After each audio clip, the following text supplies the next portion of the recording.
오늘도 사연부스를 방문해 주셔서 감사합니다. 이번 이야기는 사랑을 선택한 순간부터 모든 것이 뒤틀리기 시작한 어느 황혼기의 남자를 통해 연애가 얼마나 달콤한 독이 될 수 있는지를 보여줍니다. 잠시 고요했던 일상의 물결이 한 줄기 설렘으로 요동치고 그 설렘이 결국 돌이킬 수 없는 파도를 일으킨다면 우리는 무엇을 잃게 될까요?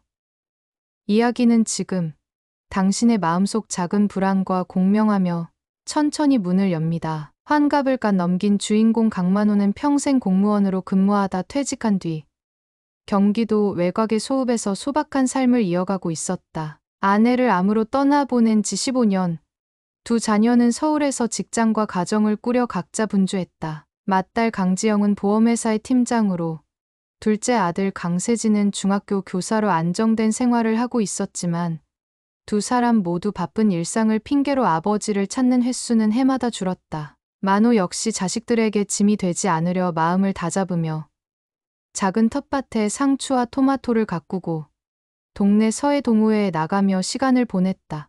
그렇게 적막하되 안정적인 일상이 흐르던 어느 늦가을, 만호는 군청 앞 카페에서 개최된 동호회 연합 전시에 참가했다가 한 여성과 눈이 마주쳤다. 이름은 윤선미, 58살. 짙은 남색 실크 스카프를 두른 그녀는 가녀린 손끝으로 다홍빛 먹선을 그리며 작품을 설명하고 있었다. 설이 낀 장미 같은 분위기에 오랜만에 남자의 심장이 서툴게 박동했다. 전시가 끝나고 두 사람은 자원봉사자에게 자료 정리를 부탁한 뒤 전시장을 나섰다. 다음 주에 있을 서예 연습에 함께 참여하지 않겠느냐는 선미의 제안은 평범했던 만호의 주말에 작은 별빛을 던졌다.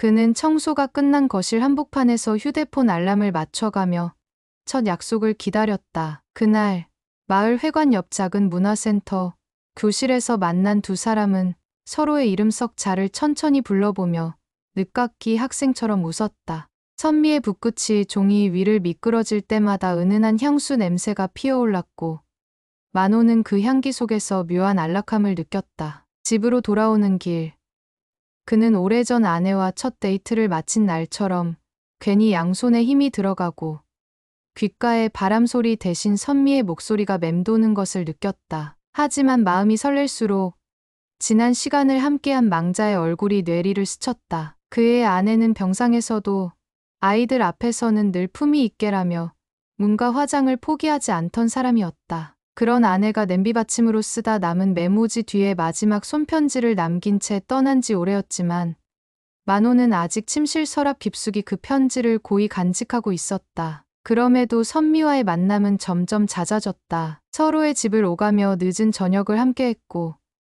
비 오는 날이면 작은 찻집 창가에 앉아 우산 없는 행인을 걱정하는 담소를 나눴다. 초겨울에 접어들 무렵 만호는 선미에게 손수 편지를 써서 건넸다. 구불구불한 필체 속에는 당신을 만나 늦어버린 봄이 다시 찾아왔다는 서툰 문장이 담겨 있었다. 선미는 조금 과하다고 웃으며도 그 편지를 연분홍 수첩에 끼워 넣어 가슴 가까이에 지녔다. 그러던 어느 날 만호의 집 현관문 앞에 달린 새 출입문 번호키가 동네 화재에 올랐다. 열쇠보다 편하다고 선미가 추천해준 모델이었다. 그뿐만 아니라 가스레인지 교체, 주방 싱크 리폼, 거실 가죽 소파 구입까지 만호의 집안은 반년 사이 호텔처럼 변모했다. 이 모든 비용이 혼자 사는 분께 좋은 물건은 제값이어도 아깝지 않다는 선미의 강권으로 이뤄졌고 만호는 연금과 퇴직금 일부를 해약해 비용을 댔다. 그 과정에서 자연스럽게 선미는 만호의 통장을 정리하고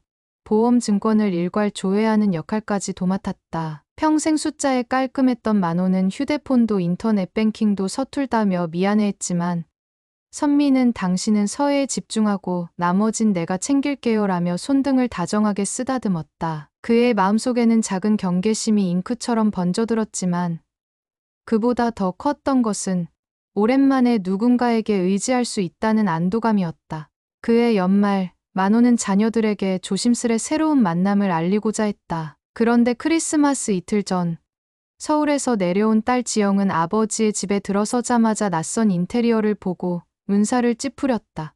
새 가구에서 풍기는 강한 화학 냄새, 택배 박스에 붙은 프리미엄, 럭셔리라는 붉은 스티커들이 눈에 띄었다.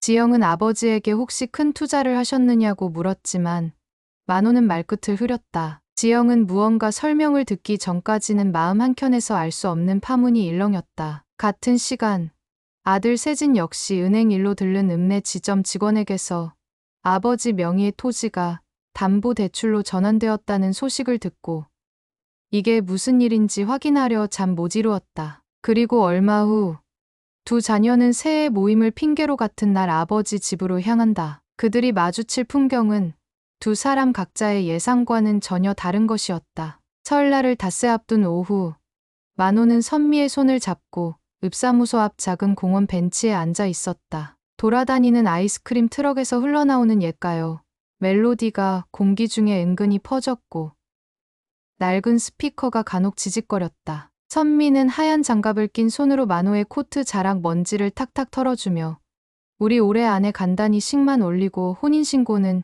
조금 미루자고 말했다. 이유는 간단했다. 자신도 한때 실패한 결혼을 겪었고 아직 정리가 남아있어 법적 절차가 복잡하다는 것이었다. 만호는 숨겨둔 반지를 꺼내려다가 망설였고 대신 내가 편한 순서대로 해. 나는 그냥 내가 행복했으면 좋겠어라고 답했다. 그 말에 선미는 당신 참 따뜻한 사람이야 라며 고개를 기대어 왔다. 낯선 설렘과 아랫배에서부터 차오르는 책임감이 한데 엉켜. 만호는 이 시간을 영원히 기억하고 싶었다. 그러나 만호의 낯빛이 점차 창백해지기 시작한 건 선미와 함께 찾은 집 근처 부동산 사무소에서였다. 부동산 사장은 선미를 보자마자 반색하며 다시 오셨네요라고 인사를 건넸다. 무심한 말투였지만 그 한마디는 만호의 귓가에 이상하게 크게 울렸다. 사장은 지난번에 말씀드린 도시개발 예고 구역이 확정됐다며 만호의 집 뒤편 밭과 연결된 완충 녹지가 앞으로 2, 3년 안에 수용될 예정이라고 설명했다. 그 말에 선미는 잠시도 망설이지 않고 그러면 다른 곳으로 세입자를 들이기 전에 증여 차원으로 명의를 미리 돌려놓는 게 유리하다고 말했다. 사장은 자리에서 일어나 서랍을 뒤적이며 서류 봉투를 꺼냈고 만호는 재빨리 상황을 이해하려 했다. 하지만 머리가 어지러워 자꾸만 아내의 마지막 편지 구절이 떠오르고 선미의 말은 잘 마시지 못했던 막걸리처럼 묘하게 알싸했다. 몇 날 며칠 고민 끝에 만호는 자녀들에게 솔직하게 모든 과정을 밝히려 전화기를 들었다. 통화 버튼을 누르기 직후 선미에게서 먼저 전화가 걸려왔다. 작은 떨림이 배어나오는 목소리로 그녀는 내가 생각해보니 그냥 혼인신고는 하지 말자고 했다. 이유를 묻자 당신 자식들이 혹시 나를 오해할지도 모르잖아라는 답이 돌아왔다. 그 순간 만호의 심장 깊은 곳에 꽂혀있던 미세한 바늘이 서서히 돌아가기 시작했다. 자신의 행복과 자녀들의 경계 사이에서 그는 도무지 어느 쪽으로도 발을 옮길 수 없었다. 그렇게 어정쩡한 시간이 흐르는 동안 선미는 요금제가 나보다 더 저렴하다는 이유로 만호 명의의 휴대폰을 새로 개통했고 공유 요금제라며 자신과 딸의 번호를 묶었다. 서류에 사인하는 동안에도 그녀는 미소를 잃지 않았고 직원은 당연한 듯 탭 하나로 모든 절차를 진행했다. 어느 토요일 새벽 만호는 평소처럼 서예 연습을 위해 일찍 눈을 떴다. 하지만 거실 탁자 위엔 선미의 것이 분명한 작은 메모지 한 장만 남아 있었다. 마음 정리가 필요해요. 며칠만 연락하지 말아주세요. 짧은 문장. 끝에 찍힌 점 하나조차 없이 옷장 아래에는 선미가 남긴 캐리어 2개가 비스듬히 서 있었고 화장대 서랍은 텅 비어 있었다. 호흡이 가빠져오는 것을 느낀 만호는 물 한 잔을 들고 거실을 빙빙 돌다가 결국 구석 책장 밑에 숨겨둔 아내의 편지를 꺼내 들었다. 사람 마음은 물결 같아 흘러가기도 돌아오기도 하지라고 쓴 문장의 시야가 흐려졌다. 아내의 글씨는 여전히 힘차고 단단했지만 그 힘은 이미 세상에 없었다. 이튿날 지영과 세진은 약속도 없이 동시에 아버지 집 앞에 도착했다. 문이 열리자마자 두 사람의 시선은 텅 빈 거실과 반쯤 열린 현관 캐비닛, 그리고 식탁 위에 놓인 부동산 계약서 사본으로 향했다. 계약서에는 아버지의 땅 일부가 양도 형식으로 제3자에게 이미 이전 신청이 들어간 상태라는 사실이 명시돼 있었다. 지영은 손이 떨려 서류를 똑바로 잡을 수 없었고 세진은 거실 한가운데 주저앉아 고개를 감쌌다. 그때 방 안에서 나온 만호는 자녀들을 보자마자 할 말을 잃은 듯 입술만 달싹거렸다. 지영은 울컥 치솟는 분노를 누르며 아버지, 도대체 무슨 일이에요? 라고 물었다. 만호는 한참을 머뭇거리다 선미한테 연락이 안 된다는 말만 반복했다. 그 순간 세진은 냉장고 문을 열어 상한 국을 버리듯 날카로운 목소리로 그런데 왜 토지를 이미 누군가에게 넘기셨냐고요? 라고 외쳤다. 자녀들의 비난에 만호는 억울함과 자책이 뒤엉킨 얼굴로 고개를 들지 못했다. 그는 겨우 한마디 아빠가 사랑을 잘못 믿었다고 중얼거렸다. 그 말은 무너져 내리는 담장처럼 낡고 약해 보였다. 그날 밤 세 사람은 아파트 베란다에서 불 꺼진 마을을 바라보았다. 차가운 달빛 아래 만호는 몇 번이고 휴대폰을 켰다 껐다 했지만 선미의 번호는 계속 꺼져 있었다. 그가 마지막으로 보낸 메시지엔 괜찮으니 돌아와 줘라는 절절한 부탁이 담겨 있었다. 그러나 답장은 오지 않았다. 창밖으로 들리는 겨울 바람 소리가 늙은 아버지의 진심을 갈기갈기 찢어놓는 듯했다. 그리고 이 지점에서 모든 것을 되돌릴 수 없는 균열이 시작되었다. 지영은 계약서 사본을 스캔하듯 훑어본 뒤 바로 노트북을 꺼내 공인중개사협회 사이트와 등기부등본 열람 시스템을 동시에 열었다. 부드럽던 손놀림이 어느새 사무실에서 긴급 자료를 정리할 때처럼 날카로워졌다. 세진은 휴대폰을 붙잡고 부동산 사장 번호를 찾아 통화 버튼을 눌렀으나 상대는 토요일은 영업이 끝났다며 전화를 받지 않았다. 거실 공기가 금세 면도날처럼 서늘해진 가운데 만호는 주방 싱크대 옆에 힘없이 기대 서 있었다. 지영의 키보드 두드리는 소리가 살얼음 깨지는 듯 울렸고 세진은 현관 앞을 서성이다 벗겨둔 신발을 자꾸만 발로 밀었다.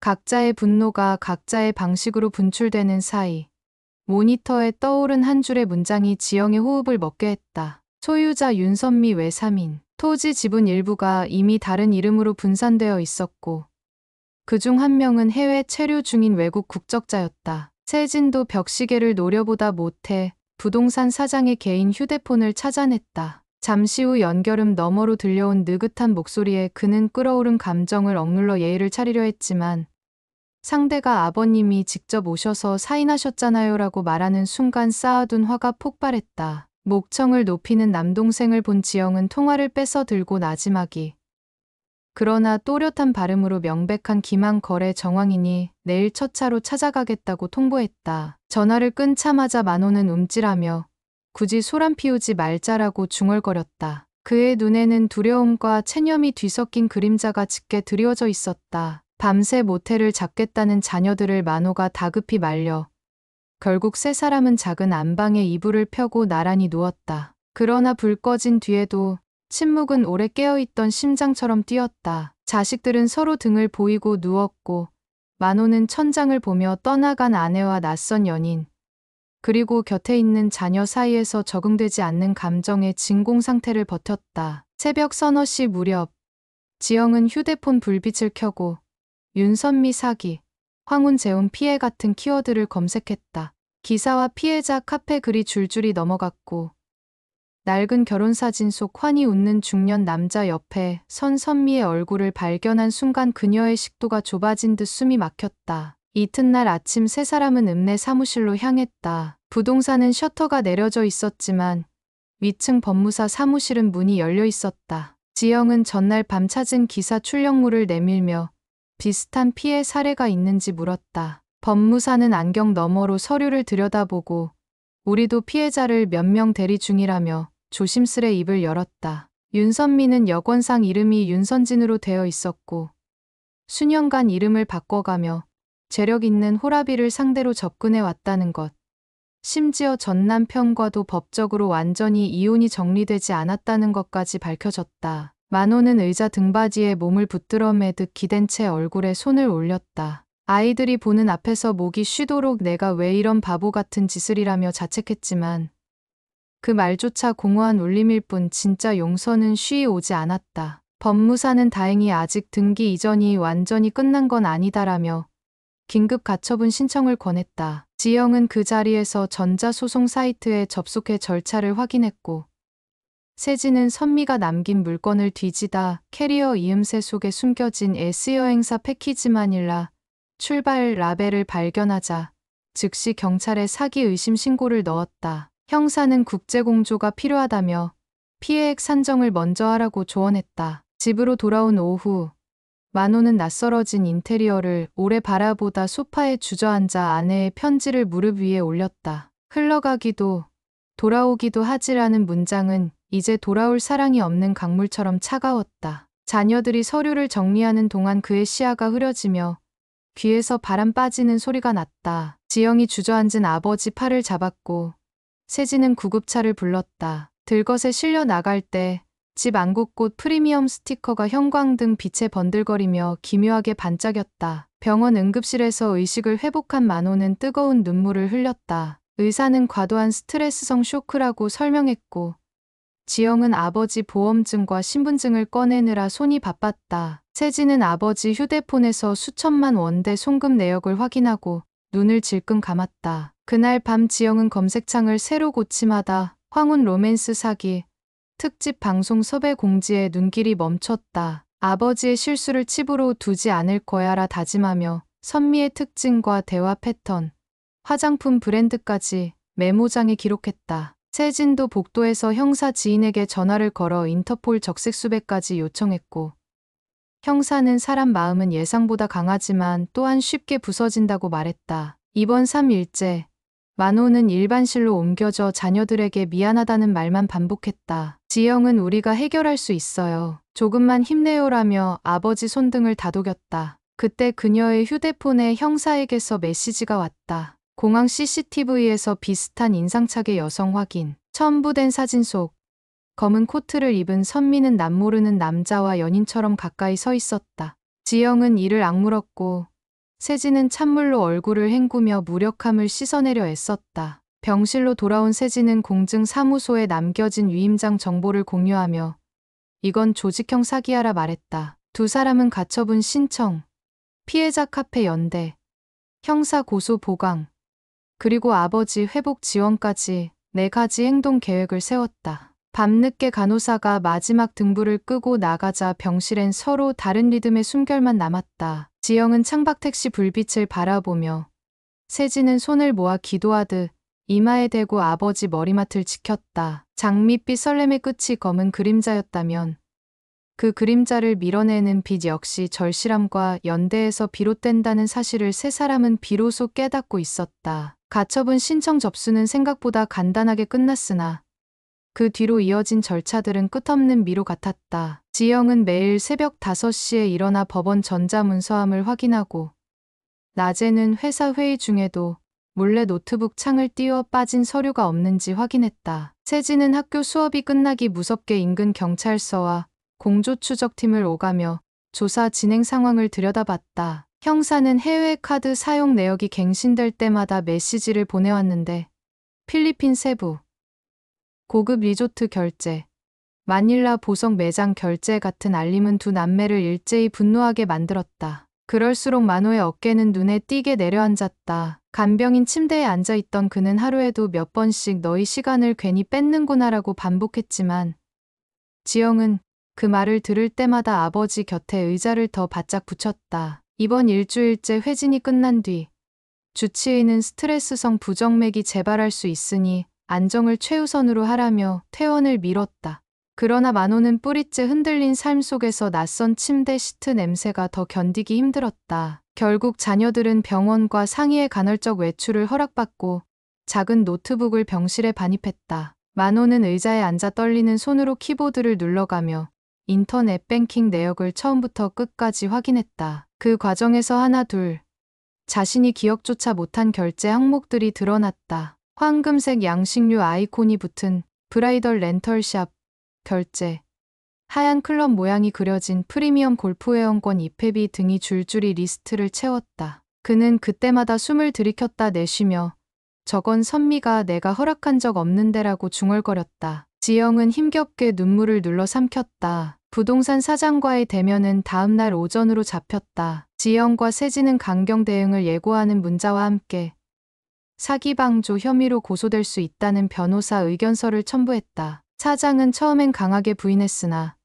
윤선미가 다른 남자 명의로 오피스텔 계약을 알아본다는 정보를 제공하자 태도를 바꿔 난 그저 중개만 했다며 영수증과 통화 녹음 파일 일부를 건넸다. 녹음 속 선미는 달짝지근한 목소리로 어르신은 숫자에 약하니까 서류는 간단히 해주세요라며 웃고 있었다. 그 웃음 끝에 묻어있던 한숨 같은 숨소리를 들은 세진은 무릎이 저릿해지는 분노를 느꼈다. 저녁 무렵 지영은 보험사 동료에게 부탁해 신용정보회사 내부망으로 윤선미의 과거 주민등록번호 사용 이력을 조회했다. 예상대로 그녀는 15년 새 4차례나 개명했고 모든 개명 시점마다 피해자 진술서가 남아 있었다. 더욱 놀라운 사실은 첫 번째 개명 전 이름이 거실 서랍 깊숙이 박혀있던 옛 결혼예식 브로슈어와 일치한다는 점이었다. 브로슈어 속 웃고 있는 젊은 웨딩드레스 차림 여성은 아무리 얼굴 형태가 달라도 선미라는 확신을 주기에 충분했다. 지영은 두꺼운 서류 뭉치를 껴안고 병실로 돌아와 아버지에게 조심스럽게 보여주었다. 만호는 사진을 한참 들여다보다 손을 떨며 돌려주며 내가 본 건 그녀의 마지막 모습이었나 봐라고 낮게 말했다. 하늘이 흐리던 토요일, 세 사람은 법원에 제출할 진술서를 완성하기 위해 병원 근처 비즈니스 센터를 빌렸다. 만호는 자신의 서투른 사랑이 가져온 결과를 글로 적어 내려가며 몇 번이고 볼펜을 놓았다. 지영은 아버지 마음이 꺾이지 않도록 담담한 문장으로 정리했고 세진은 금융거래 내역과 통신기록을 첨부하며 치밀함을 더했다. 마지막 페이지를 출력하기 전에 지영은 낮은 목소리로 우리 이긴 뒤에 다 같이 여행 가요. 어머니가 생전에 가고 싶다던 남해 바다로라고 말했다. 만호는 처음으로 미소 아닌 미소를 지었다. 그러나 어둠이 내리자 또 다른 변수가 찾아왔다. 세진의 휴대폰으로 공조팀 형사가 급히 사진 한 장을 보냈는데 마닐라 공항 출국장 보안 카메라에 잡힌 윤선미의 모습이 찍혀 있었다. 그녀 곁에는 얼굴이 거의 가려진 중년 남자가 서 있었고 그의 손목엔 만호가 선물했던 은빛 시계와 똑같은 모델이 채워져 있었다. 사진 파일 크기가 작아 인상차기를 확언하기 어려웠지만 만호는 사진을 보자마자 손으로 얼굴을 가렸다. 그 시계, 내가 배송 조회 번호까지 문자로 알려줬는데라며 한숨을 삼켰다. 지영은 흔들리는 아버지를 붙잡고 우리가 따라가면 돼요. 사람은 숨을 곳보다 드러날 곳이 더 많아요라고 했다. 그 말은 자신에게 보내는 주문처럼 떨렸지만 동시에 강했다. 다음 날 새벽, 부산행 KTX에는 세 사람과 형사 2명이 함께 탑승했다. 국제수사계 협조 요청서를 직접 대사관에 전달하기 위해서였다. 열차 창밖으로 스치는 가로등 불빛이 얼굴을 번갈아 비출 때마다 만호는 주머니에 넣은 아내의 편지를 조용히 만지작거렸다. 그는 이제 편지 속 흘러가기도 돌아오기도 하지라는 문장을 다르게 이해하고 있었다. 흘러갔던 마음이 돌아오지 않는다 해도 흘러나간 진실은 반드시 돌아와 자신을 증언한다는 믿음이었다. 부산역 대합실에서 세진은 형사에게서 전달받은 방콕 경유 항공권 정보를 확인했다. 윤선미 일행이 세부에서 방콕으로 넘어왔다는 사실이 확인됐고 현지 은행에서 거액의 현금 인출까지 이미 이루어진 상태였다. 공조팀은 즉시 방콕 주재한국 대사관에 체류자 명단 조회를 요청했다. 대합실에 울려 퍼지는 출발 안내 방송 속에서 지영은 노트북을 펼쳐 새 창을 열어두었다. 빈칸을 채우는 그녀의 손끝은 쉼 없이 떨렸지만 눈빛만큼은 흔들리지 않았다. 그 옆에서 만호는 출입국관리공단 서류 가방을 꼭 붙들고 자신이 해야 할 마지막 역할이 무엇인지 곱씹었다. 그날 저녁 형사로부터 들어온 추가 소식은 뜻밖이었다. 윤선미가 태국 현지에서 위조 여권 의심 혐의로 행정조사 대상에 올랐다는 것. 그리고 휴대폰 위치 추적 결과가 치앙마이 외곽 고산지대 리조트로 향하고 있다는 내용이었다. 세 사람은 의논 끝에 국내에서 진행할 민사형사 절차를 놓치지 않기 위해 일단 형사만 먼저 출국시키고 본인들은 서류 전쟁을 마무리하기로 했다. 계단 난간 아래서 지영은 세진과 눈을 맞추며 끝까지 밀어붙여야 해. 그게 우리가 할 수 있는 전부니까라고 말했다. 그 결의 뒤편에서 만호는 눈을 감고 오래 곱씹은 말을 삼켰다. 사랑이 죄라면 이 죄는 내가 짊어지고 너희는 자유로웠으면 좋겠다. 밤이 깊어갈 때 병실로 돌아온 만호는 헤드폰으로 옛 트로트 방송을 들으며 창문 너머 도심 불빛을 바라봤다. 가사 중 내 마음 갈 곳을 잃어라는 구절이 울려 퍼질 때 묘하게도 그의 눈가에 번진 물기는 더 이상 절망만은 아니었다.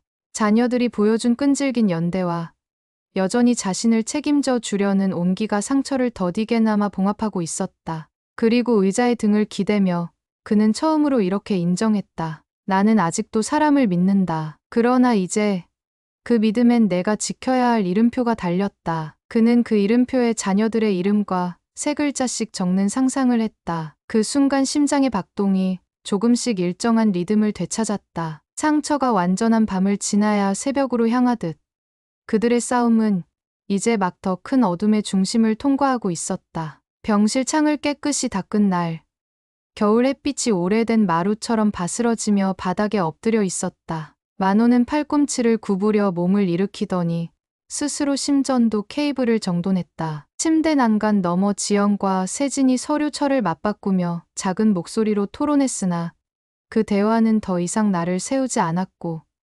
생긴 틈만큼 서로의 체온이 비집고 들어와 묵묵히 온기를 보태고 있었다. 만호는 그 틈을 바라보다가 문득 입술을 달싹였다. 내가 너의 어머니를 사랑할 때는 이렇게 겁먹지 않았는데 작게 흘러나온 혼잣말이었지만 남매는 동시에 고개를 들었고 순간 병실 공기가 느리게 쪼개지며 아버지와 자식들 사이의 감정의 결빙을 서서히 녹였다. 사흘 전까지만 해도 그는 자녀들이 가져온 정보들을 보며 두통에 시달렸다. 선미가 낯선 이름으로 해외에서 활개친 흔적, 자신도 모르게 빠져나간 거액의 현금, 그리고 아직도 휴대폰 화면에 떠있는 로밍 지역 외 알림까지. 종합병원 특유의 소독약 냄새 속에서 그는 자신의 손목을 감싸던 영원불변의 믿음을 잃었다고 생각했다. 그러나 지영이 건넨 뜨거운 보리차 한 모금, 세진이 꾹꾹 눌러 쓴 하드커버, 메모장 속 일정표, 그리고 간병인 아줌마의 아버님. 의외로 심장 근육이 단단하시대요라는 말이 뒤섞여 어느새 가슴 안쪽에 새로운 결을 만들어냈다. 만호가 바뀐 사실은 회복실 간이 책상에 놓인 붓에서 먼저 드러났다. 자녀들이 잠든 새벽. 그는 링거 스탠드를 의지해 걸음을 옮기고 잉크 대신 검붉은 볼펜을 들어 연차를 썼다. 젖은 종이에 묵향 대신 비릿한 플라스틱 냄새가 배었지만 자획마다 견뎌야 한다는 결의가 뼈를 지나 혈관으로 퍼졌다. 보안 카메라 사각지대에 비편 데스크에서 심야 경비원이 조용히 그 장면을 지켜보았고 다음 날 아침 출근한 간호사가 종이를 가만히 접어 케이스에 넣어주며 멋진 글씨예요라고 미소 지었다. 칭찬 한마디에 만호의 어깨가 아주 조금, 그러나 틀림없이 펴졌다. 그날 오후엔 처음으로 자녀의 손을 빌리지 않고 화상 상담 플랫폼에 접속했다. 화면 속 서울의 정신건강의학과 전문의는 온화한 목소리로 물었다. 사랑과 신뢰가 산산이 부서진 자리에서 무엇이 가장 먼저 보이시나요? 만호는 한참을 망설이다 빈틈이요라고 답했다. 의사는 고개를 끄덕이며 빈틈이 필요해요. 거기서 숨을 돌리고 다시 채울 수 있거든요라고 했다. 상담은 20분 남짓이었으나 통화를 끊자마자 만호는 깊은 숨을 내쉬며 의자 등받이에 머리를 기댔다. 그는 자신이 내디딘 빈틈이 곧 재기의 틈새가 된다는 사실을 서서히 받아들이고 있었다. 상담 이후 만호는 하루에 3번 복도 끝까지 걸어가는 운동을 시작했다. 간이 워커에 매달린 주사액이 달그락거릴 때마다 그는 걸음에 속도를 더했다. 간혹 다른 병실 환자가 건네는 힘내세요가 등을 밀어주었고 흰색 하이탑 운동화 끈을 매만지며 세진이 아버지, 목표가 뭔지 아시죠? 퇴원해서 바로 가처분 결정문 들고 법원 가는 겁니다라며 웃었다. 만호는 처음엔 그 농담이 아득했으나 시간이 지날수록 진지하게 고개를 끄덕이기 시작했다. 온몸에 쌓였던 칼슘처럼 굳은 자책이 땀으로 배어나오고 그 자리를 흐르는 피가 차츰 따뜻해졌다. 며칠 뒤 형사에게서 한 통의 국제전화가 걸려왔다. 스피커폰을 통해 들린 소식은 반가움과 불안을 동시 태운 불씨였다. 윤선미가 치앙마이 리조트에서 체류 중인 사실이 태국 경찰 수사로 확인되었으나 동행인으로 추정되는 인물은 여권 위조 혐의로 구금되었고 그녀는 관광객 신분을 주장하며 여전히 비교적 자유로운 상태라는 것. 지영은 이를 듣고 앞니를 살짝 물어뜯으며 우리 서류가 빨리 확보돼야 현지 체포 동의도 가능해요라고 속삭였다. 그날 밤 남매는 병실 테이블 위에 노트북과 수첩, 세 겹으로 출력한 증빙 서류를 펼쳐놓고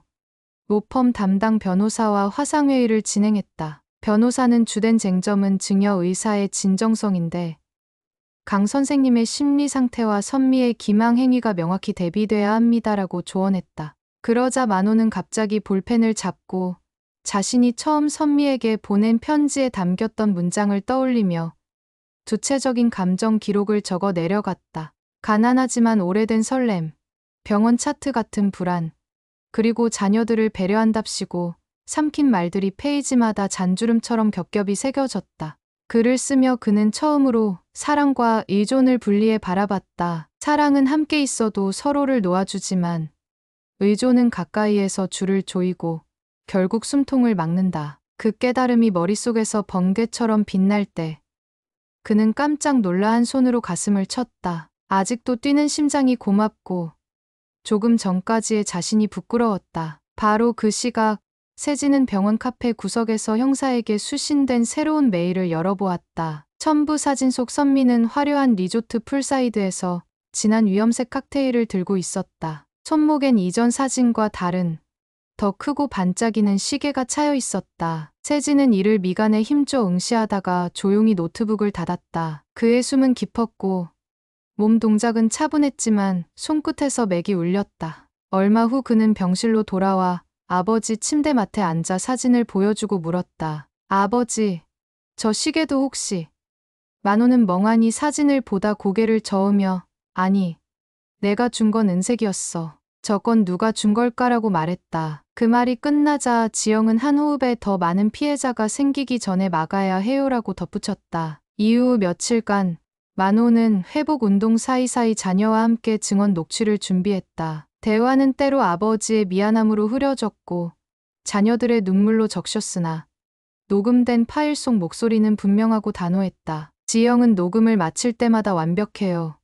아버지, 진실은 흔들려도 무너지지 않아요라고 말했다. 세진은 보컬 제거 프로그램으로 잡음을 없애며 김모 시윤선미의 가명 사용 전 이름과 선물 받은 액세서리 브랜드, 현지에서 사용한 카드 번호 등을 하나씩 정리했다. 밤 깊어 기록이 쌓일수록 아이들은 성장했고 만호 역시 회복 단계에서 새로운 역할을 얻었다. 피해자가 아닌 증인, 증인에서 다시 생존 지휘자로 퇴원 허가가 떨어진 오후 만호는 병원 로비에서 휠체어 대신 보행기를 선택했다. 간호사가 무리하시면 안 돼요라며 말렸지만 그는 이제 내 발로 서야 할 시간입니다라고 정중히 답했다. 엘리베이터 문이 열리고 그는 처음 볼 때보다 훨씬 또렷한 얼굴로 지영과 세진을 바라보았다. 우리 집부터 가자. 망가진 자리도 내가 직접 봐야 해. 남매는 잠시 눈을 맞춘 뒤 고개를 끄덕였고 세진은 붉은 손잡이를 더 꾹 잡아주며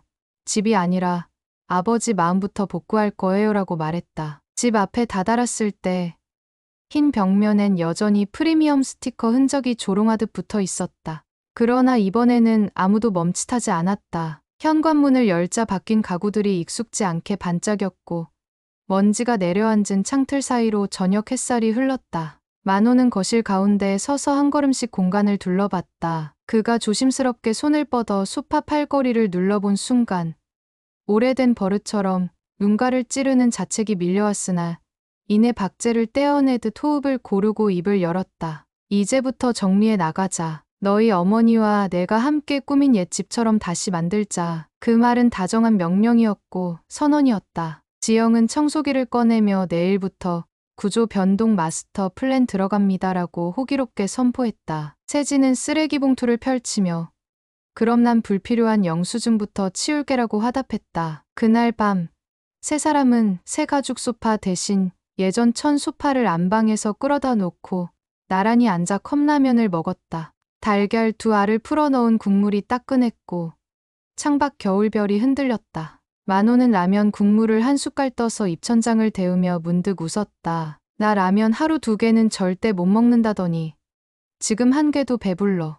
그러자 지영이 젓가락으로 면을 감아 올리며 배부른 게 아니라 마음이 채워진 거예요라고 답했고 세진이 힘없이 웃다가 컵을 들고 오늘을 승리 자축하니 준비 회의로 삼자라고 건배를 제안했다. 종이컵끼리 부딪히는 소리가 작지만 명료하게 울렸다. 라면 냄비를 싱크대에 올려두고 자리로 돌아온 만호는 아내의 편지를 책장 맨 위에 올려놓았다. 보라색 리본이 매여있던 그 봉투는 여전히 낡았지만 더 이상 슬픔만을 품지 않았다. 그는 편지를 조용히 쓸어내리며 속삭였다. 당신 말대로 물결은 돌아왔어. 자식들과 함께. 목소리는 낮았고 거실 시계 초침이 규칙적으로 시선을 끌었다. 새벽 1시.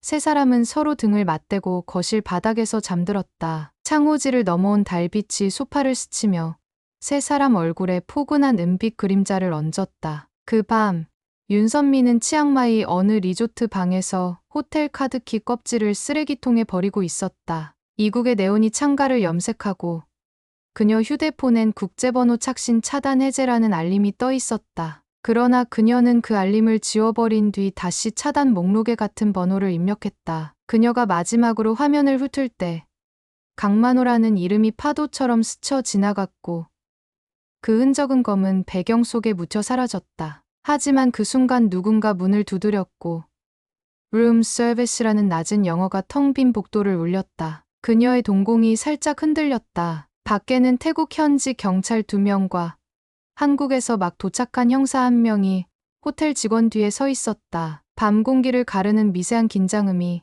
서울 변두리 낡은 주택에서 퍼지는 세 가족의 고요한 숨결과 맞물려 멀고도 선연하게 떨리고 있었다. 호텔 복도를 울린 두드림이 끝내 문을 열어젖혔다. 윤선미는 얇은 가운 위에 실크 로브를 걸친 채 서 있었고 현지 경찰과 동행한 한국 형사가 신분증을 제시하자 그녀의 표정은 창백한 화분처럼 금이 갔다. 형사는 통역관을 통해 사기와 여권법 위반 혐의를 고지했고 선미는 잠시 방안을 둘러보더니 손목에 과도하게 빛나는 시계를 벗어 화장대 위에 탁 내려놓았다. 그것은 침몰하는 배에서 던져놓은 쓸모없는 닭 같았다. 곧이어 경찰이 방안을 수색하자 여행용 트렁크 하단에서 여러 통장의 복사본과 각국 화폐 뭉치, 중년 남성들의 프로필 사진이 잔뜩 든 검은 수첩이 나왔다. 형사는 증거 봉투에 수첩을 넣으며 게임은 끝났습니다라고 차갑게 말했다. 불빛 아래 선미의 눈가에 번지던 미세한 미소는 건조한 먼지처럼 날렸다. 같은 시각 서울서부지방법원 민사신청계는 강만호 외 피해자 일동이 제출한 가처분 신청을 받아들인다는 팩스를 선고장과 함께 법무사 사무실에 보냈다. 지영은 전화를 통해 결정문 낭독을 들으며 깊은 숨을 내쉬었다. 피보 전 권리와 보전의 필요성이 인정된다는 문장이 귓속에서 파도처럼 되풀이될 때마다 아버지의 퉁퉁 부은 손등이 떠올랐고 억장이 절로 풀렸다. 곧바로 세진에게 메시지를 보내자 남동생은 강의실 복도에서 주먹을 불끈 쥐고 이제 첫 물고야라고 답장을 보냈다. 그는 창문으로 보이는 운동장을 내려다보며 공처럼 멀쩡히 튀어오르다 결국 손에 안기는 경기를 상상했다. 퇴원 후 열흘째 만호는 읍내파출소 조사실에서 피해자 신분 진술을 마쳤다. 그는 새로 맞춘 짙은 회색 자켓깃을 세우고 선미를 처음 만났던 전시회 초대장 사본과 편지 원본을 제출했다. 조사관은 자필 편지를 유심히 보더니 여기 선생님 글씨에 담긴 감정 선의 사건의 열쇠가 될 수 있습니다라며 각별히 보관하겠다고 말했다. 만호는 펜을 내려놓으며 사랑이 죄는 아니니까 제대로 심판받길 바랄 뿐입니다라고 침착히 전했다. 그는 문 밖으로 나와 물 마시는 기계 앞에 서서 밝은 물빛이 컵에 차오르는 모습을 한참 바라보았다. 감사와 안도가 물줄기처럼 가슴을 두드렸고 비로소 크고 긴 한숨을 내쉬었다. 며칠 후 태국 당국의 임시 구금 기간이 끝나갈 즈음 한국 외교부 공조담당관이 긴급 연락을 해왔다. 윤선미가 구속영장 실질심사 직전에 변호인을 통해 강만호 씨에게 의도적 기망을 한 적 없고 해외 부동산 투자 파트너십을 제안했을 뿐이라는 변론 메모를 제출했다는 것이다. 소식을 들은 지영은 씁쓸함을 넘어선 피로감을 삼키며 자신이 스캔해 둔 통화 녹음과 서류 조작 화면들을 즉시 변호사에게 전송했다. 변호사는 논리적 반박도 중요하지만 결정타는 결국 피해자의 굳은 진술이라며 만호에게 화상 연동 진술 일정을 잡았다. 그는 화면 앞에 앉아 선미와 주고받았던 약속, 속삭임, 그리고 무너진 신뢰의 잔해를 또렷이 묘사했다. 격양되지 않은 담담함은 오히려 칼날처럼 서류 위에 선을 그었다. 초겨울을 밀어낸 바람이 길가의 은행잎을 다 털어낸 어느 날, 가처분 결정문이 담긴 봉투와 함께 피해품 일부 회수 통지서가 도착했다. 경찰서 라커룸에서 촬영된 사진 속엔 만호가 선미에게 선물했던 은색 시계와 사라진 줄 알았던 아내의 추억 반지가 나란히 놓여 있었다. 박스 밑면엔 남자 이름 조영훈이 볼펜으로 적혀 있었는데 인터폴에 적색 수배된 위조 여권 소지자와 동일 인물이었다. 세진은 사진을 아버지에게 보여주며 선미가 준 게 아니라 함께 다단계 사기를 벌이던 남자에게서 들여온 물건이었대요. 잔혹한 작물 맞아요라고 말했다. 만호는 사진 속 반지를 손가락으로 톡 건드리듯 쓰다듬다 낮게 웃었다. 그래. 내 사랑은 여전히 진짜였으니까. 그 한마디에 지영은 부엌에서 설거지하던 손을 멈추고 엉겁결에 눈시울을 훔쳤다. 그로부터 닷새 뒤 태국 사법당국이 선미의 국내 송환을 최종 승인했다는 소식이 전해졌다. 형사는 메시지 끝에 가장 중요한 건 이후 재산 환수 협조입니다. 강 선생님이 버텨낸 시간이 헛되지 않도록 끝까지 밀어붙일게요라고 남겼다. 지영은 사무실 창가에 선채 검은 커피를 한 모금 삼키고 회사 내부 메신저로 팀원들에게 내일 하루 연차를 알렸다. 브라우저 알림창엔 윤선미 국내 이송 일정 변동 가능이 깜빡였지만 그녀의 마음엔 이미 새로운 스케줄이 자리를 잡고 있었다. 해가 기울 무렵 세 가족은 집 마당 텃밭에 모여 얼어붙은 흙을 뒤집었다. 만호가 작은 괭이를 잡고 첫삽을 뜨자 느닷없이 땅속에서 굳은 감자가 하나 굴러 나왔다. 작년에 목행 거네라며 그는 먼지를 털어냈고 지영이 큼지막한 손바닥으로 감자를 받아들며 썩지도 않고 버텼네요라고 했다. 세진은 장갑 낀 손으로 무심히 감자를 받아들고 잔털 사이사이 들러붙은 흙을 툭툭 털며 이 집도 우리도 버틴 거죠라고 웃었다. 그 순간 셋은 말없이 서로를 바라보다가 동시에 고개를 끄덕였다. 해소는 거창한 대첩이 아니라 작은 감자가 말해주는 끈질김이었다. 그 밤 지영은 노트북을 켜고 피해자 카페에 일기를 적었다. 우리는 여전히 싸우는 중이지만 뿌리째 뽑힌 신뢰 아래에서도 새싹이 돋아나는 걸 보았다. 나는 오늘 아버지와 텃밭 흙 속에서 시간을 만졌다. 업로드 버튼을 눌렀을 때 댓글 창이 순식간에 위로 올라갔다. 우리도 희망이 생겼어요. 강 선생님이 힘내셨다니 다행입니다. 같은 메시지들이 반짝이는 알림으로 도착했다. 지영은 모니터 불빛에 물든 얼굴로 미소 지었다. 연대는 손을 잡아야만 되는 게 아니라 같은 방향을 바라보는 것만으로도 완성된다는 걸 깨달았다. 자정이 넘도록 세 사람은 거실에 둘은 담요를 함께 덮고 간이 포터블 프로젝터로 남해 바다 영상을 틀었다. 밤 파도가 천장에 부서지며 파르르 떨렸고 바다 바람 효과음이 스피커를 통해 낮게 깔렸다. 그 장면을 바라보다 만호는 장난스레 두 팔을 벌려 파도 소리를 끌어안았다. 저 파도처럼 온갖 흙탕물도 씻겨나가겠지. 지영과 세진이 동시에 그럼요라고 대답했다. 셋은 소리 없는 웃음으로 서로를 바라보다가 깊은 숨을 들이쉬었다. 어떤 부서짐은 다음 물결을 위해 꼭 필요하다는 사실을 받아들이며 눈꺼풀이 무거워질 때까지 그들은 그 밤의 바다를 놓아주지 않았다. 감자 냄새 배인 새벽 공기를 들이킨 다음 날 국립법원 전산망에는 윤선미 귀국 직후 체포영장 청구 소식이 등록됐다. 이를 확인한 지영은 가방을 닫으며 중얼거렸다. 우리가 돌아오는 길목을 만들었으니 이제 그들을 맞을 차례야. 그리고 화면을 닫으며 옆에 앉은 아버지에게 첫 재판 날짜를 전했다. 만호는 깊게 숨을 들이켰다. 뒤늦은 감정의 해소는 한순간 눈물로 끝나지 않았다. 그것은 앞으로 이어질 법정 싸움을 감당할 결의와 다시 손을 내밀어 세상을 믿기 위해 필요한 담대한 인사였다. 그는 느릿하게 눈을 들어 창밖 먼 산을 바라보았다. 그 산등성이 넘어 아직은 보이지 않지만 분명히 다가올 어떤 새벽빛이 둘레를 푸르게 적실 준비를 하고 있었다. 첫 공판 당일 울긋불긋한 단풍이 서울 북부 지방법원 돌담을 스치며 바람에 뒤로 끌렸지만 만호의 걸음은 돌기둥처럼 흔들림이 없었다. 지영과 세진이 양옆에서 팔짱을 끼자 환갑을 넘긴 그의 어깨가 오히려 똑바로 펴졌다. 법정 안방 청석은 피해자 모임 회원과 취재진으로 가득 차 있었고 회색 수의를 입은 윤선미는 구속보호대 아래 앉아 있었다. 그러나 예전 스카프 대신 목에는 얇은 수건이 걸려 있었고 섬세하던 손톱은 급히 잘려 있었다. 그녀가 시선을 들었을 때 만호와 잠시 눈이 마주쳤으나 예전의 비단결 미소는 없었다. 곧이어 난청 방지를 위한 투명 칸막이가 내려오고 재판장은 간략히 사건 번호를 호명했다. 검찰은 기소 요지를 읽으며 피고인은 일명 황혼 로맨스 투자 수법으로 피해자의 심신이 취약하다는 점을 이용 고과 사치품 증여와 명의신탁을 유도해 총 11억 2천만 원 상당 재산상 이익을 취득하였다고 밝혔다. 그중 5억 5천만 원이 만호의 토지담보 대출 자금이라는 사실이 낭독되자 방청석에서 낮은 탄식이 퍼졌다. 선미 측 변호인은 곧바로 일어서 투자 손실 위험이 존재한다는 점을 명확히 고지했고 증여는 강 씨의 자발적 의사였다는 항변서를 제출했다. 방청석 사람들이 흩어지는 수군거림 속에서 만호는 눈꺼풀을 내리깔며 호흡을 고르게 맞췄다. 첫 증인으로 호출된 이는 놀랍게도 태국에서 함께 체포된 조영훈이었다.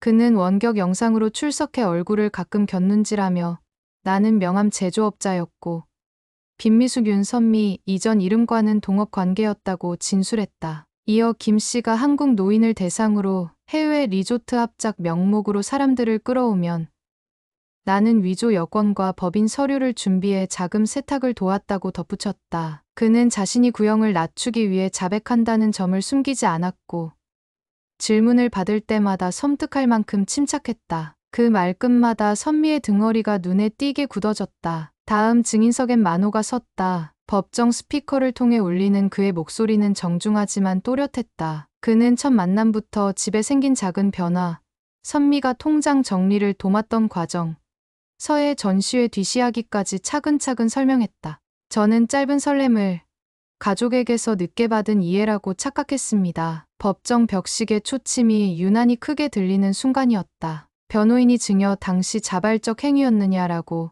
다시 묻자 그는 잠시 숨을 골랐다가 저는 진심으로 선물을 준다고 생각했지만 상대는 그 마음을 이용해 계획적 기망을 준비 중이었습니다라고 말했다. 그 답변은 원고석 뒤편 피해자들을 울컥하게 만들었고 판사 역시 고개를 들었다. 검찰은 이어 새로운 증거물 2가지를 제출했다. 하나는 지영이 확인한 선미의 다중 개명 전력 사본.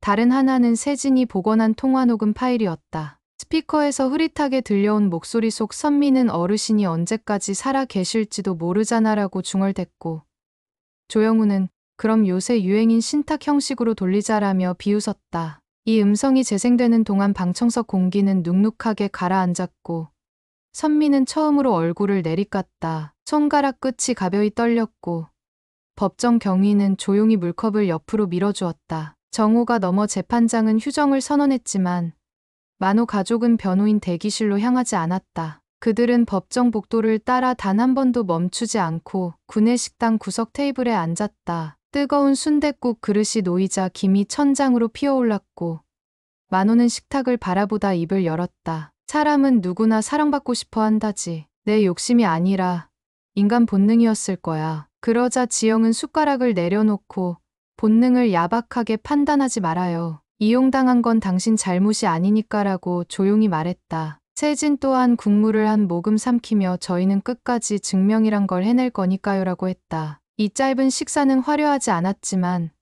세 가족이 처음으로 대등하게 마음을 공유한 순간이었다. 오후 재판이 속개되자 검찰은 마지막 카드로 해외 IP 접속 로그와 리조트 CCTV 영상 클립을 제출했다. 화면 속 선미는 풀사이드에서 조영훈에게 다가가 손바닥만한 메모리를 건네며 영어로 돈은 내일 오전 분배라고 말하고 있었다.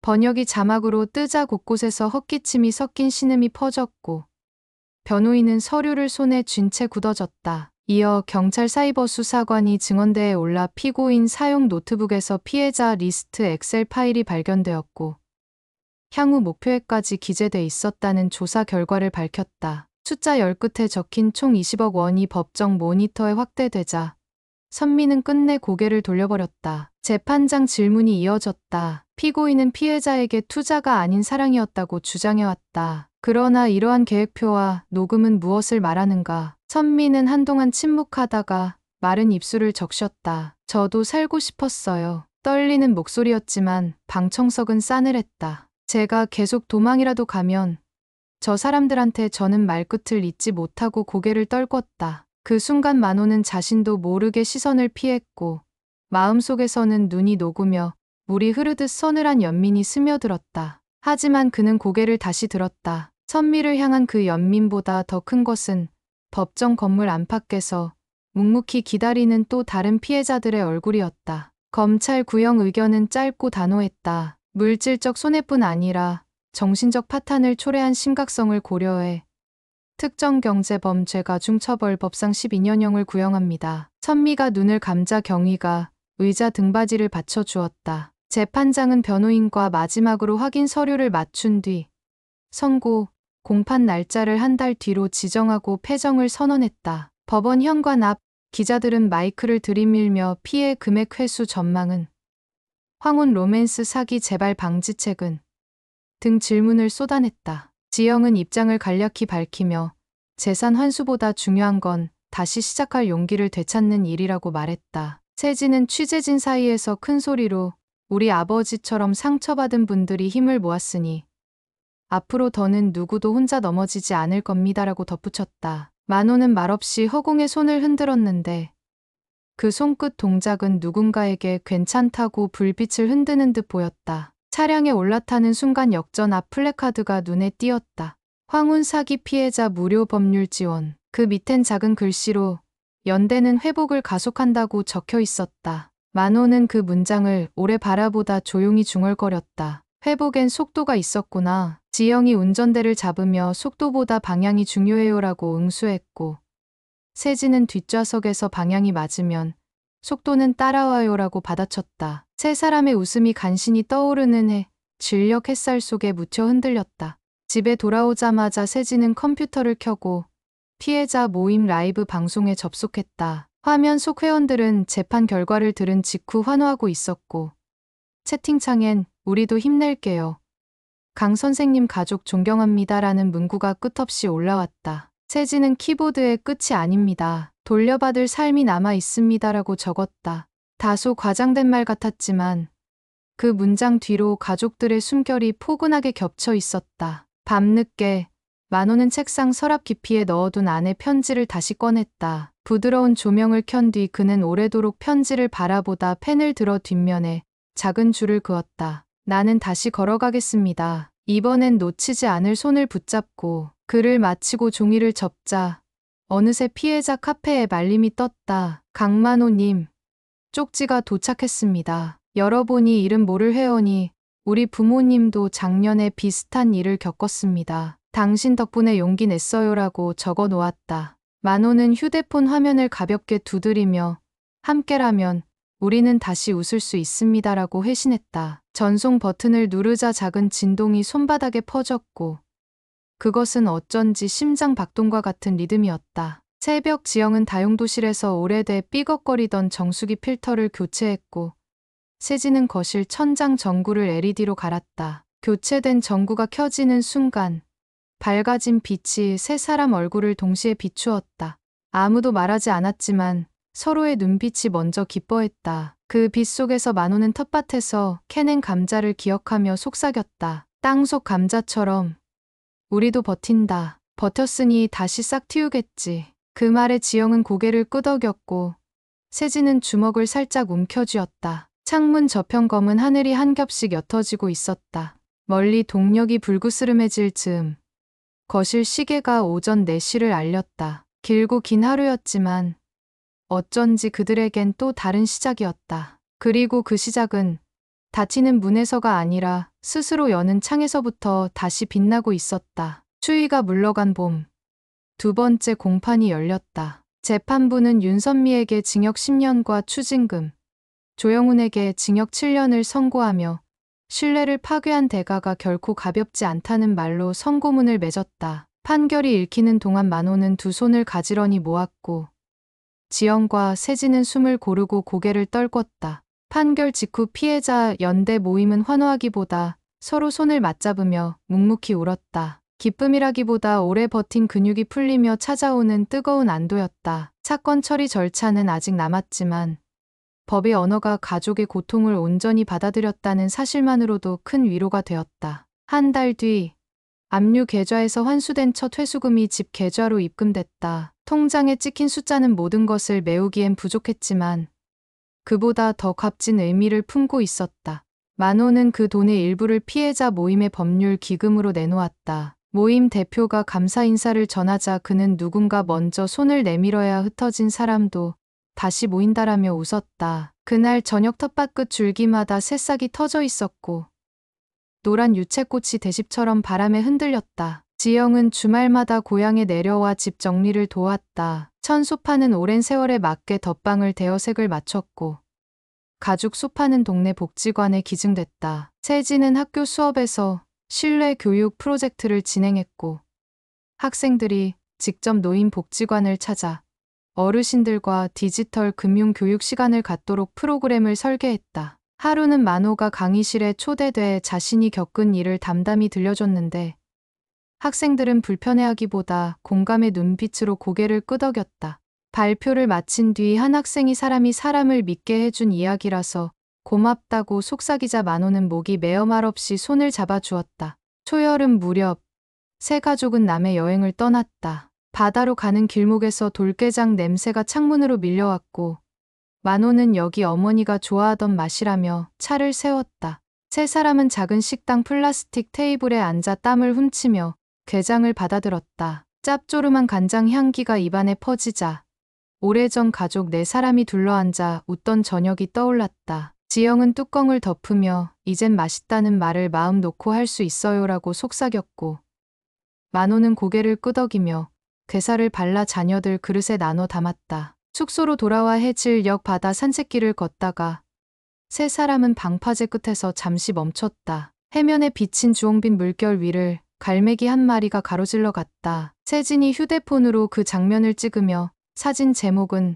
흘러가도 돌아오는 물결이라 말했다. 그러자 만호가 미소를 지으며 흘러가고 돌아오고 결국 남는 건 발밑의 단단함이지라고 답했다. 파도 소리에 그 말이 뭉근히 섞여들고 세 사람의 그림자가 물결 위에서 천천히 이어졌다. 서울로 돌아온 뒤 만호는 읍내 도서관에서 주 1회 황운 재무교실 강의를 시작했다. 자녀들은 PPT를 함께 준비해 주었고 강의 첫날 의자마다 앉은 어르신들이 고개를 끄덕이며 질문을 쏟아냈다. 통장 잔고를 자녀에게 보여줘도 될까요? 휴대폰 금융 앱 어렵던데 어떻게 익숙해지나요? 같은 말을 듣는 순간 그는 자신이 견뎌낸 시간들이 누군가의 실수를 막아주는 탑처럼 쌓인다는 걸 깨달았다. 강의를 마치고 박수를 받자 그는 겸연쩍게 손사래를 쳤지만 눈가엔 말 못할 뿌듯함이 번졌다. 하루는 법원에서 피해금 추가 환수 소식이 들려왔다. 지영이 전화를 끊으며 아버지, 우리가 생각한 것보다 조금 더 빨리 회복될 수 있대요라 전했더니 그는 빚은 물질로만 갚는 게 아니란다. 사람 사이의 신뢰를 회복하는 데는 끝이 없지라며 고개를 저었다. 그 목소리는 지난 겨울보다 훨씬 단단했지만 동시에 부드러웠다. 해가 짧아지는 가을 초입, 세 가족은 텃밭에 남은 감자를 전부 캐냈다. 큼직한 감자에 칼집을 내려 구워 먹으며 세진은 우린 이제 겨울이 두렵지 않아요라고 했다. 지영은 감자 반을 갈라 버터를 얹어주며 봄이면 또 심으면 되니까라며 웃었다. 만호는 모닥불 옆에서 노르스름한 감자를 바라보다 천천히 허리를 폈다. 그리고 하늘을 향해 조용히 속삭였다. 사랑은 실패했을지 몰라도 삶은 계속 자란다. 그 말이 훈기에 실려 올라가자 먼 별 하나가 느릿이 깜빡였다. 그날 밤 거실엔 은은한 스탠드 조명만 켜 있었다. 지영이 온라인 피해자 모임 채팅창을 보고 오늘 신규 회원이 5명 더 늘었어요라 하자 만호는 깊은 숨을 쉬며 이젠 우리가 길잡이가 되어야지라 말했다. 세진은 그 말을 메모장에 적어두고 고개를 끄덕였다. 집 안에 맴도는 따뜻한 공기가 오래된 벽지를 살포시 위로 올렸다. 벽식의 초침은 예전보다 느리게 가는 듯했고 그 느림이야말로 회복의 리듬이라고 셋은 느꼈다. 바깥에선 초가을 바람이 산들거렸고 창문 사이 불빛에 날개를 부딪히던 작은 벌레가 조용히 내려앉았다. 세상은 여전히 다정함을 품고 있었다. 오늘도 사연부스를 찾아 마음을 나눠주신 여러분, 감사합니다. 사랑은 우리를 들뜨게도 하지만 때로 깊은 상처를 남기기도 합니다. 그러나 누군가의 손을 꼭 붙잡고 함께 걸으면 상처가 지나간 자리에는 회복이라는 새싹이 피어납니다. 가족이든 친구든 혹은 오늘 처음 만난 누군가든 당신 곁에 한 사람과 따뜻한 연대를 시작해보세요. 작은 손길로도 어둠은 걷히고 다시 빛이 스며듭니다. 당신의 내일이 부디 환하게 물들길 바라며 사연부스는 다음 사연 이야기로 돌아오겠습니다.